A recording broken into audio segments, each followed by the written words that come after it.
Назик Кук арнасына қош келдіңіздер. Қойдың бауырынан котлеттер мен ішмайға оралған котлеттер жасап жіберейік. Дәмді, пайдалы, құнарлы, оңай сіңімді котлеттер болады. Менің арнаммен болғаныңызға рахмет. Ал онда бастайық. Алдымен көкөністерді жуып, пияз, сәбіз, картоп, сарымсақты, бауырдың бетінен қабыршығын, яғни пленкасын алып, барлығын бөлшектерге турап, ет тартқыш немесе блендерден өткіземіз.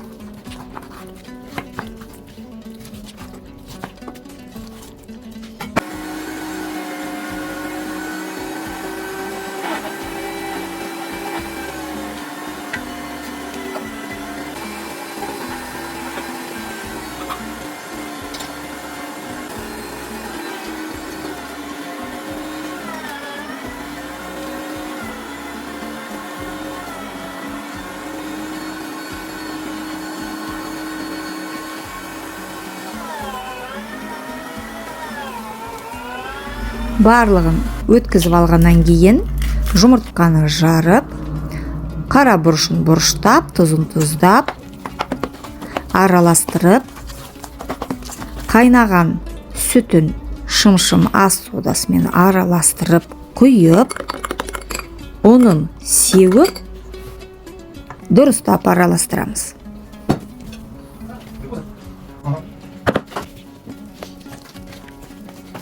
Енді антипригарлық асты күймейтін табада кішкене ғана сұйық маймен орташа отта котлеттерді әр жағынан аз уақыт қуырамыз.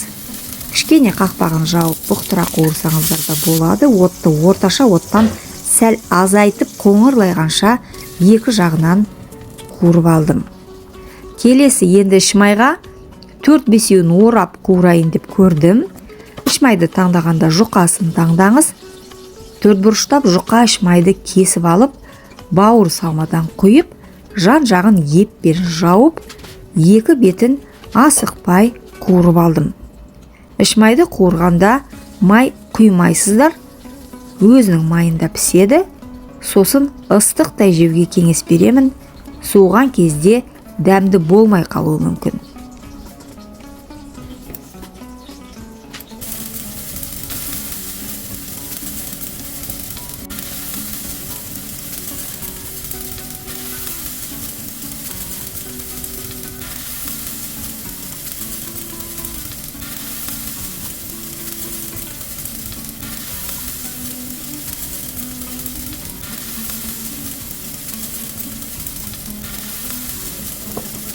Ал котлеттерді ыстықтайда, суықтайда жей бересіздер.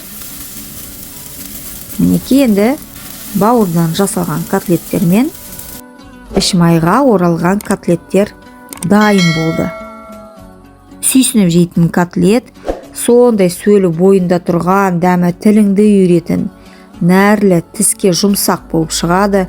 Балаларыңызға сэндвич немесе гамбургер ретінде жасап берсеңіздер болады. Бауыр жемей қашып жүрген балалар қалай бауырды сұрап жегендерін өздері де білмей қалады. Қиын болмаса тіркеліп лайк басып пікір қалдыра кетіңіздер. Дәмді, оңай, қол жетімді рецепттер күн ара салынады. Аман болыңыздар, астарыңыз дәмді болсын.